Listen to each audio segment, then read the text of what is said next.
Sneeuwwitjie en die 7 dwergies. Een sneeuwwit aand in 'n verre land is 'n klein prinses gebore. Haar ouers het haar Sneeuwwitjie genoem.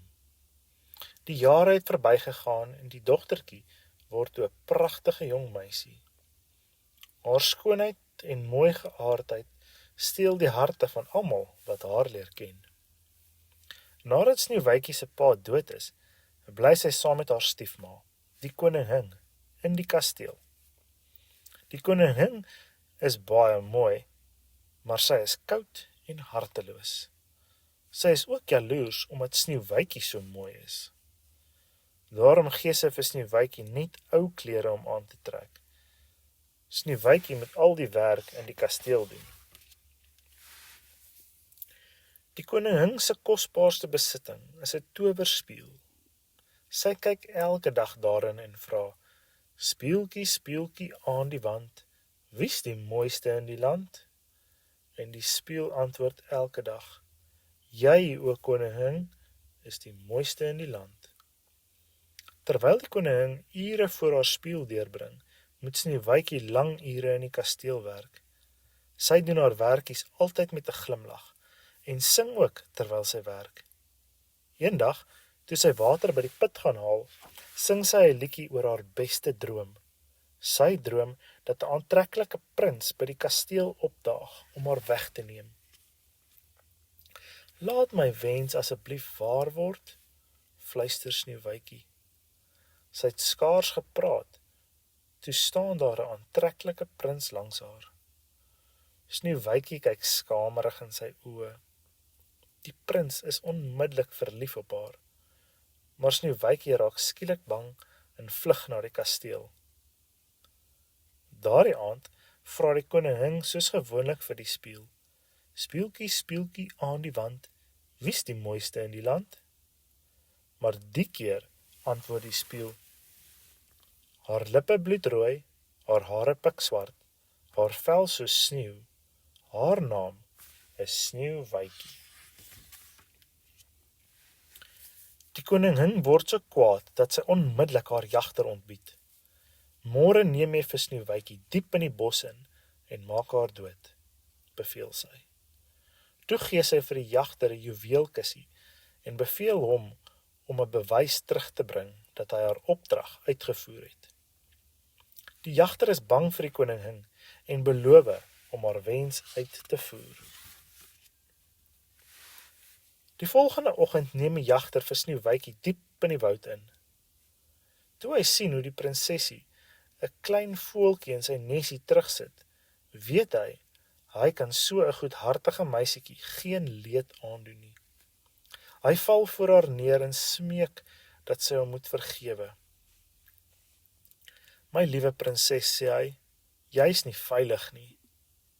Die koningin is jaloers. Sy het gesê ek moet jou doodmaak, maar ek kan nie." "Gou," fluister hy, "hardloop die woud in en moenie weer terugkom nie." Sneeuwwitjie is beangs, maar doen soos hy gesê het. Sy hardloop en hardloop, tot sy nie meer kan nie. Verlore en alleen val sy op die grond neer en begin snik, tot sy aan die slaap raak. Die jagter sit die hart van 'n dier in 'n juweelkussie en neem dit daardie aand na die koningin. Die bose vrou is baie bly, want sy glo die jagter het haar opdrag uitgevoer. "Nou's ek die mooiste van almal," sê sy triomfantelik. Toe Sneeuwwitjie die volgende oggend wakker word, sien sy 'n klomp diere rondom haar staan. Nuuskierige voëls, hasies, meerkatjies, eekorings en 'n takbokooi met haar kleintjie kom nader om beter te sien. Sneeuwwitjie lag. Sy voel nie meer eensaam nie. "Weet julle van 'n plek waar ek kan bly?" vra Sneeuwwitjie vir haar woudvriende. 2 klein voeltjies piep dadelik opgewonde en trek aan haar mantel. Sneeuwwitjie volg haar nuwe vriende tot by 'n klein huisie tussen die bome. "O, dit lyk nes 'n pophuis," roep Sneeuwwitjie uit. Omdat niemand tuis is nie, gaan Sneeuwwitjie sommer binne. "O, jete, Wat 'n aaklige te mekaar spul, roep sy uit. Sy kyk verwonderd na die 7 klein stoeltjies. Dit lyk of hier 7 kinders woon, sê sy. Ek sal so bietjie aan die kant maak en hulle verras. Miskien sal hulle my toelaat om 'n rukkie te bly. Sneeuwwitjie maak die huisie mooi skoon. Die diere help om te vee en af te stof, te was en te skrob. Die huisie is gou silwerskoon en netjies. Sneeuwwitjie gaan toe met die trappe boontoe en daar sien sy 7 bedjies in 'n ry staan. Op elkeen is 'n naam uitgekerf. Dis snaakse name vir kinders, sê Sneeuwwitjie en begin die name hardop lees.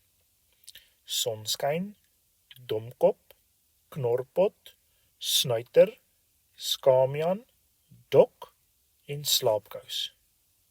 Toe gaap sy. Ek self 'n bietjie vaak, voeg sy by.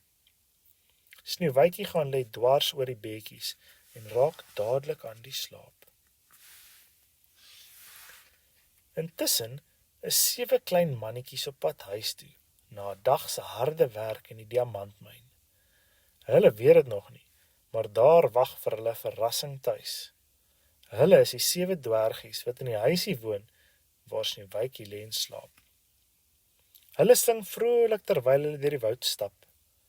Dok loop voor met 'n lantern.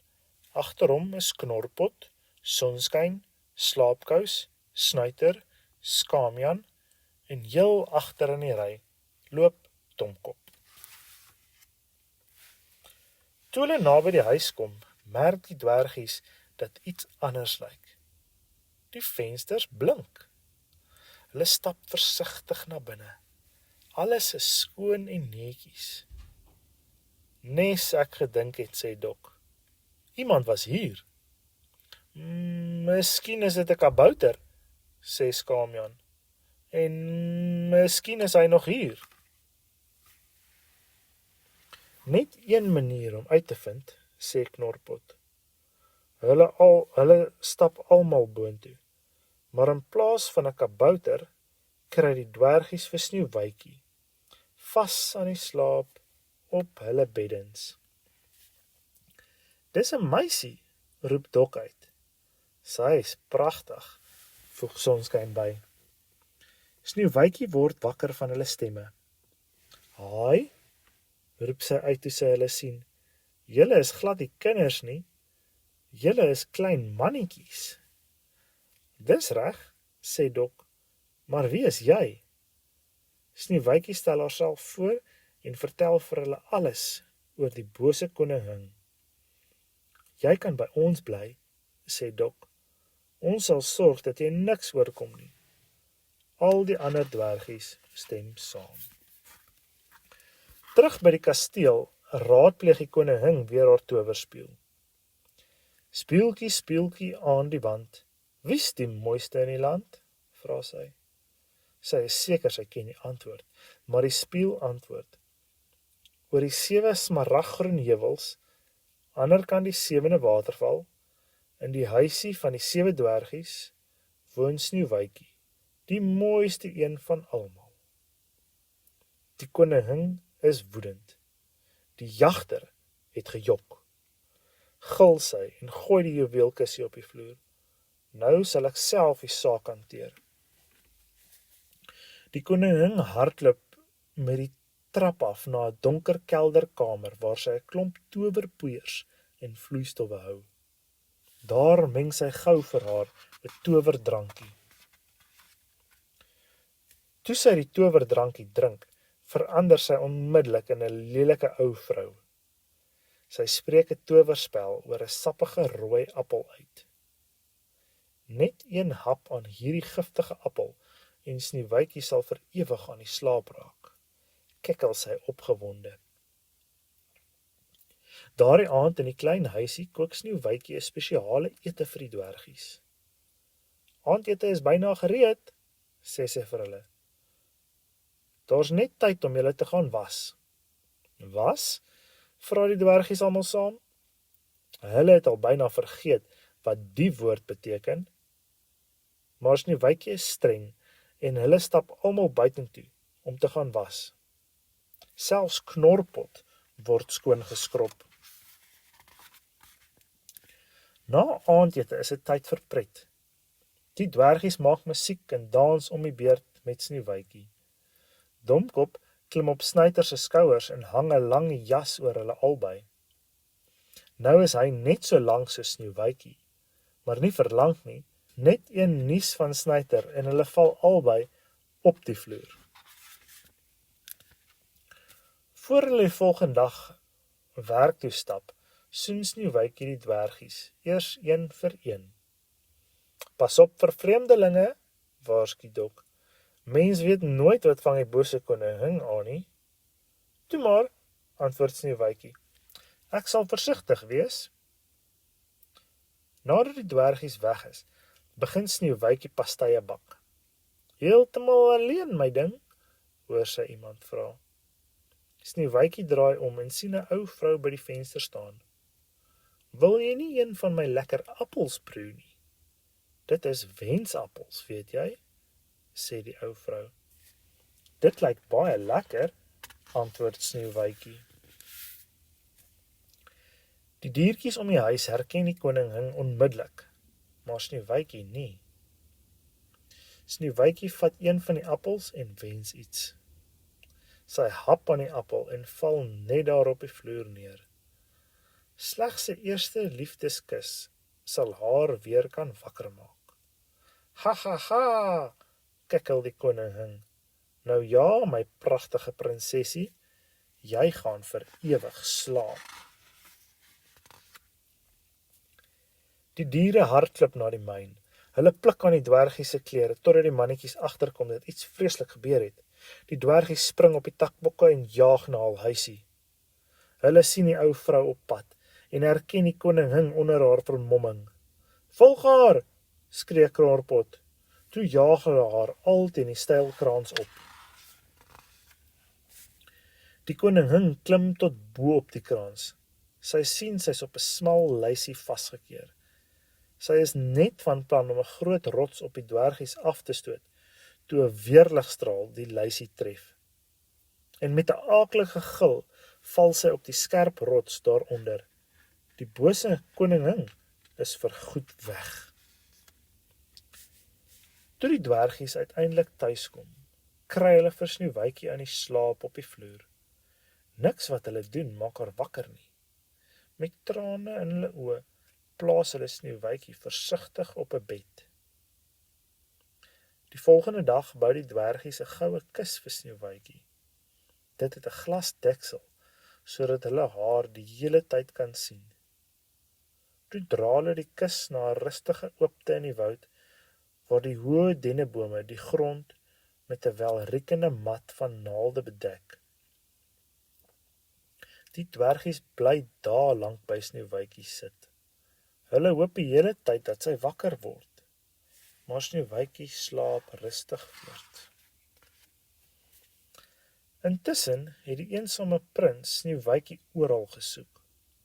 Op 'n dag hoor hy van 'n pragtige meisie wat in 'n goue kus in die woud lê en slaap, terwyl 7 dwergies oor haar waak. Uiteindelik kom hy by Sneeuwwitjie aan. Hy lig die swaar glasdeksel. My lieflike Sneeuwwitjie, uiteindelik sien ek jou weer, fluister hy. Toe soen hy die slapende prinsesie. Sneeuwwitjie se oë gaan oop en die towerspel is verbreek. Die prins tel Sneeuwwitjie in sy arms op en sit haar op sy perd. Die keer is Sneeuwwitjie nie bang vir die aantreklike prins nie. Totsiens, roep sy vir die dwergies. Julle was sulke goeie, wonderlike vriende. Ek sal julle nooit vergeet nie. En Sneeuwwitjie het haar belofte gehou.